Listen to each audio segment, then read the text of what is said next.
السلام علیکم ورحمۃ اللہ وبرکاتہ۔ الحمد للہ رب العالمین والصلاة والسلام علی سید المرسلین،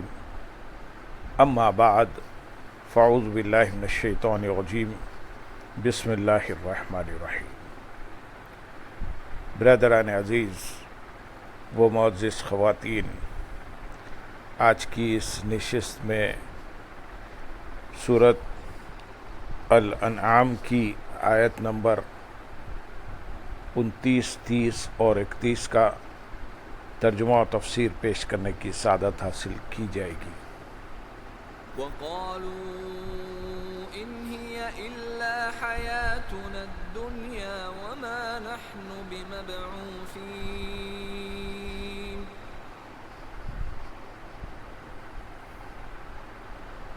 وَلَوْ تَرَى إِذْ وُقِفُوا عَلَى رَبِّهِمْ قَالَ أَلَيْسَ هَذَا بِالْحَقِّ قَالُوا بَلَى وَرَبِّنَا قَالَ فَذُوقُوا الْعَذَابَ بِمَا كُنتُمْ تَكْفُرُونَ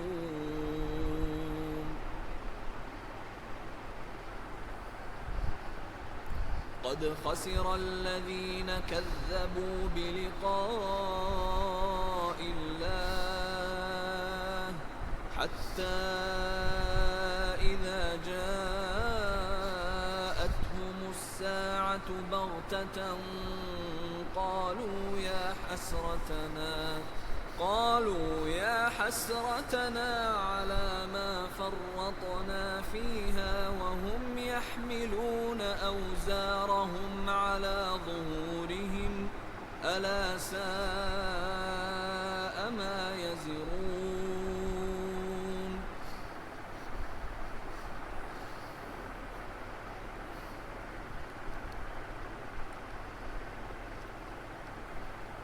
اور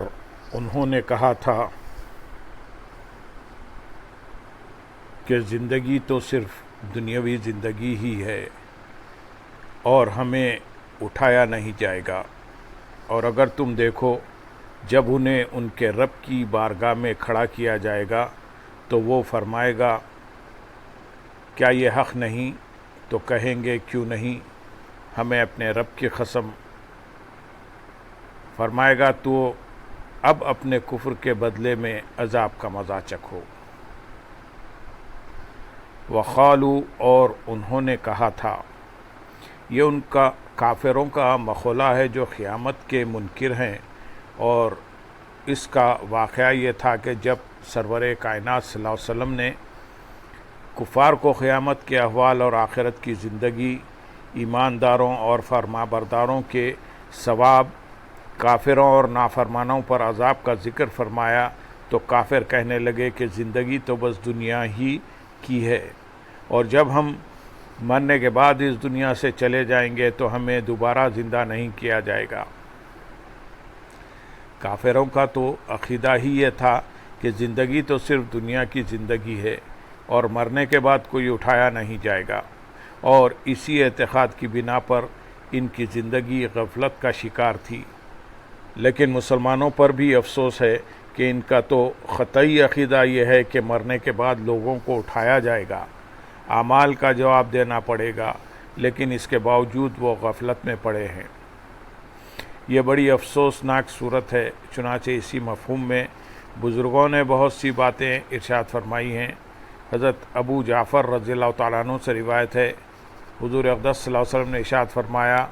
اس شخص پر بڑی حیرت ہے جو ہمیشگی کے گھر یعنی جنت کی تصدیق تو کرتا ہے، لیکن کوشش دھوکے کے گھر یعنی دنیا کو پانے اور اسے سنوارنے کے لیے کرتا ہے۔ امام غزالی رحمۃ اللہ علیہ فرماتے ہیں، ایک بزرگ رحمۃ اللہ علیہ نے فرمایا کہ اس شخص پر تعجب ہے جو احسان کرنے والے کی معرفت کے بعد اس کی نافرمانی کرتا ہے، اور شیطان لعین کی سرکشی کو جاننے کے بعد اس کی اطاعت کرتا ہے۔ حضرت فضیل رحمۃ اللہ علیہ فرماتے ہیں، مجھے اس شخص پر تعجب نہیں ہوتا جو عمارت بنا کر چھوڑ جاتا ہے، بلکہ اس پر تعجب ہوتا ہے جو اس عمارت کو دیکھ کر عبرت حاصل نہیں کرتا۔ حضرت وحیب مکی رحمۃ اللہ علیہ فرماتے ہیں کسی شخص کے لیے یہ بات کیسے مناسب ہے کہ وہ دنیا میں ہنسے، حالانکہ وہ جانتا ہے کہ اس کے سامنے قیامت کے دن کی فریادیں، گردشیں اور خوفناک مناظر ہیں۔ قریب ہے کہ سخت رعب اور خوف سے اس کے جسم کے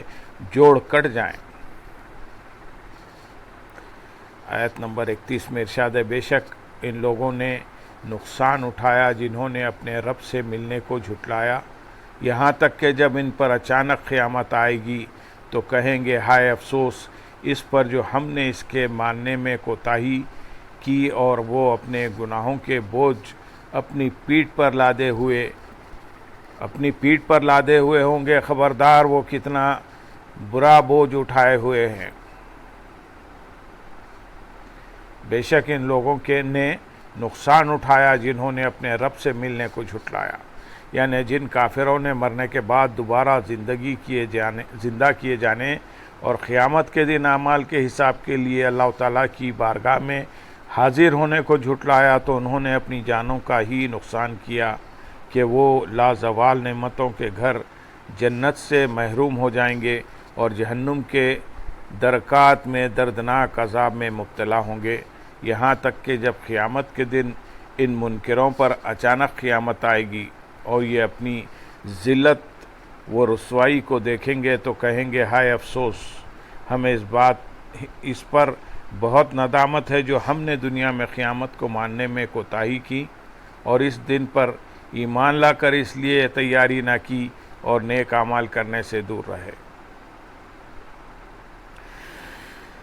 حدیث شریف میں ہے کہ کافر جب اپنی قبر سے نکلے گا تو اس کے سامنے نہایت خبیث، بھیانک اور بہت بدبودار صورت آئے گی۔ وہ کافر سے کہے گی تو مجھے پہچانتا ہے؟ کافر کہے گا نہیں، تو وہ کافر سے کہے گی میں تیرا خبیث عمل ہوں، دنیا میں تو مجھ پر سوار رہا تھا اور آج میں تجھ پر سوار ہوں گا اور تجھے تمام مخلوق میں رسوا کروں گا، پھر وہ اس پر سوار ہو جائے گا۔ قیامت کے دن کافر کا تو یہ حال ہوگا جبکہ دنیا میں کیے گئے برے اعمال مسلمان کے لیے بھی اخروی خسارے کا سبب بن سکتے ہیں۔ چنانچہ حدیث شریف میں ہے، رسول اکرم صلی اللہ علیہ وسلم نے ارشاد فرمایا 4 آدمی ایسے ہیں کہ وہ جہنمیوں کی تکلیف میں اضافے کا سبب بنیں گے، اور وہ کھولتے پانی اور آگ کے درمیان دوڑتے ہوئے ہلاکت و تباہی مانگتے ہوں گے۔ ان میں سے ایک پر انگاروں کا صندوق لٹک رہا ہوگا، دوسرا اپنی آنتیں کھینچ رہا ہوگا، تیسرے کے منہ سے پیپ اور خون بہہ رہے ہوں گے، اور چوتھا اپنا گوشت کھا رہا ہوگا۔ صندوق والے کے بارے میں جہنمی ایک دوسرے سے کہیں گے اس بدبخت کو کیا ہوا، اس نے تو ہماری تکلیف میں اور اضافہ کر دیا۔ صندوق والا یہ جواب دے گا میں اس حال میں مرا کہ میری گردن پر لوگوں کے اموال کا بوجھ یعنی قرض تھا۔ پھر اپنی انتڑیاں کھینچنے والے کے متعلق کہیں گے اس بدبخت شخص کا معاملہ کیسا ہے جس نے ہماری تکلیف کو اور بڑھا دیا، تو وہ جواب دے گا میں کپڑوں کو پیشاب سے بچانے کی پرواہ نہیں کرتا تھا۔ پھر جس کے منہ سے خون اور پیپ بہہ رہی ہوگی اس کے بارے میں کہیں گے اس بدنصیب کا معاملہ کیا ہے جس نے ہماری تکلیف کو اور زیادہ کر دیا۔ وہ کہے گا میں بدنصیب بری بات کی طرف متوجہ ہو کر اس طرح لذت اٹھاتا تھا جیسا کہ جمع کی باتوں سے۔ پھر جو شخص اپنا گوشت کھا رہا ہوگا اس کے متعلق جہنمی کہیں گے